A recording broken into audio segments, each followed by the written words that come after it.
கொச்சை மொழியானாலும் உன்னை கொஞ்சி கொஞ்சி பாடிடுவேன். இங்கு சர்ச்சையெல்லாம் மறைந்ததப்பா, எங்கும் சாந்தி நிலவுதப்பா.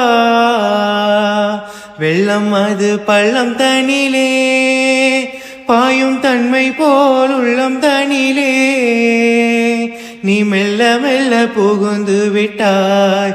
எங்கள் கள்ளமெல்லாம் கரைந்ததப்பா.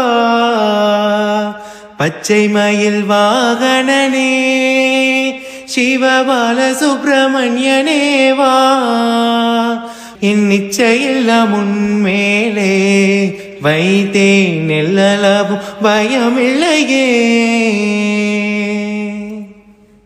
கொச்சை மொழியானாலும் உன்னை கொஞ்சி கொஞ்சி பாடிடுவேன். இங்கு சர்ச்சையெல்லாம் மறைந்ததப்பா, எங்கும் சாந்தி நிலவுதப்பா. வெள்ளம் அது பள்ளம் தனிலே பாயும் தன்மை போ